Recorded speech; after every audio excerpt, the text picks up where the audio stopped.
रेगिस्तान का सूरज अभी जाग ही रहा था, अपनी सुनहरी किरणें मिस्र की सरजमीन पर फैला रहा था। सामंत चिड़िया अपने आरामदेह घोंसले से निकली और नील के किनारे एक ऊंची नई पर जा बैठी। इसे यहाँ की सुबहें बहुत पसंद थीं। दरिया चांदी की रिबन की तरह चमकता था और गर्म हुआ मीठी घास और दूर खजूरों की खुशबू लिए बहती थी। मिगराज किच मुख्तलिफ था, किच बोरीसो महसूस वरो था। सामंत ने अपना सर झुकाया। हुआ भी जैसे सरगोशी कर रही थी। छोटी चिड़िया, गौर से देखना। कल जानवरों की बातें इसने सुनी थीं, ऊंट, बकरियां, हता के दरिया की मछलियां भी। मिस्र में एक नया फ़िरौन तख्त नशीन हुआ था और वो इब्रानी लोगों से डरता था। वो तादाद में बढ़ रहे थे और फ़िरौन को खौफ था कि कहीं वो ताकतवर ना हो जाए। इसने एक खौफनाक हुक्म जारी किया, हर इब्रानी लड़का बुच्चा छीन लिया जाए। सामंत का नन्हा दिल सुकड़ गया। वो छोटी सी चिड़िया थी, मगर इसे मालूम था कि कुछ बहुत गलत हो रहा है। वो नई से नई पर उड़ती, खानदानों की आहें और माँओं की परेशान सरगोशियाँ सुनती रही। एक माँ खास तौर पर इसकी नज़र में आई। एक सुबह सामंत ने एक इब्रानी औरत को देखा जो आहिस्ता आहिस्ता दरिया की तरफ चल रही थी। इसके कदम मोहतात थे, आंखें आंसुओं से भरी थीं, मगर हाथ मजबूत थे। वो एक छोटी टोकरी उठाए हुए थी जो पेपर्स की नई से बनी थी और तार और राल से लेप दी गई थी ताकि पानी पर तीर सके। टोकरी के अंदर एक नन्हा बुच्चा था। सामंत कांपती हुई इसके करीब जा बैठी। माँ दरिया के किनारे घुटनों के बिल बैठ गई और बोली, ए खुदावंद, मेरे बेटे की हिफाजत करना। मैं इसे यहाँ महफूज नहीं रख सकती। इसने बच्चे को नरमी से टोकरी में रखा। नन्हा सा बुच्चा अंगड़ाई लेता हुआ, खतरे से बेखबर, सोया हुआ था।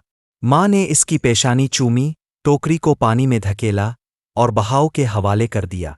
सामंत टोकरी के ऊपर उड़ने लगी, बच्चे की हिफाजत का इरादा किए हुए। वो छोटी थी, मगर बहादुर थी। नज़दीक ही ऊंची नई के पीछे मूस की बहन मरियम छपी हुई थी। वो टोकरी को देख रही थी। उम्मीद और खौफ इसकी आंखों में मिले हुए थे। सामंत ने चहचहा, जैसे कह रही हो, मैं तुम्हारी मदद करूंगी, मैं इस पर नज़र रखूंगी। मरियम ने सर हिलाया, अगरचे इसे मालूम नहीं था कि चिड़िया इसे समझ रही है। दरिया के नीचे की तरफ फ़िरौन की बेटी अपनी खादमाओं के साथ नहाने आई। वो हंसती हुई चल रही थी, इस मुजिज़े से बेखबर जो इसकी तरफ बहता आ रहा था। अचानक इसने टोकरी देखी। ये किया है? इसने पूछा। एक खादमा पानी में उतरी और टोकरी उठा लाई। जब शहजादी ने इसे खोला, बुच्चा रोने लगा, नर्म, लरसता हुआ रोना जो दिल को छू ले। सामंत नीचे झपटी और जोर से चहचहा, जैसे कह रही हो, मेहरबानी करो, इसे तुम्हारी ज़रूरत है। शहजादी मुस्कुराई, ये ज़रूर इब्रानियों का बुच्चा है, मगर ये बहुत खूबसूरत है। मैं इसे रखूंगी। मैं इसका नाम मूसा रखूंगी, क्योंकि मैंने इसे पानी से निकाला है। सामंत खुशी से उड़ने लगी। बच्चा महफूज था। इसी वक्त मरियम नई के पीछे से बाहर आई। सामंत ने इसे फौरन पहचान लिया। क्या मैं आपके लिए कोई इब्रानी औरत ढूंढूं जो इस बच्चे को दूध पिलाए? मरियम ने पूछा। शहजादी ने हामी भर ली और मूस अपनी ही माँ के पास लूट आया जब तक वो बड़ा ना हो गया। सामंत उनके साथ घर गई, खुशी से गाती हुई। खुदा ने मूस की हिफाजत एक हैरत अंगेज तरीके से की थी। वक्त गुजरता गया, मूस बड़ा होता गया। सामंत इसे महल में चलते, मिस्री रस्में सीखते, शहजादों से बात करते देखती रही। वो उम्दा कपड़े पहनता और शाही खाना खाता।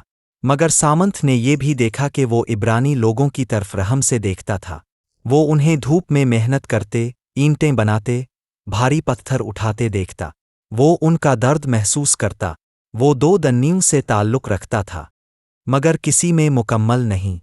एक शाम सामंत महल की खिड़की पर बैठी और सरगोशी की, मूस, खुदा का तुम्हारे लिए मंसूबा है। मैं हुआ में इसकी खुशबू महसूस करती हूँ। मूस ने इसे नहीं सुना, मगर सामंत जानती थी कि ये बात सच है।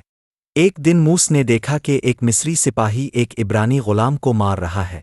जुल्म बर्दाश्त ना हुआ। मूस आगे बढ़ा और हाथापाई में सिपाही मारा गया। खौफ ने मूस को घेर लिया। फ़िरौन गज़बनाक हो जाएगा। मूस मिस्र से भाग निकला, सिर्फ कपड़े पहने हुए और कुछ नहीं। सामंत जितना उड़ सकती थी इसके पीछे गई, चहचहाती हुई, हिम्मत ना हारो, खुदा तुम्हारे साथ है। मगर मूस भागता गया, یہاں تک کہ وہ ریگستان میں گم ہو گیا۔ سامنت ایک چٹان پر بیٹھی اسے دور جاتے دیکھتی رہی۔ اسے معلوم نہیں تھا آگے کیا ہوگا، موس کہاں جا رہا ہے، مگر ایک بات وہ جانتی تھی، خدا اسے رہنمائی دے رہا ہے، اور سامنت چڑیا اگلا باب سنانے کے لیے موجود ہوگی۔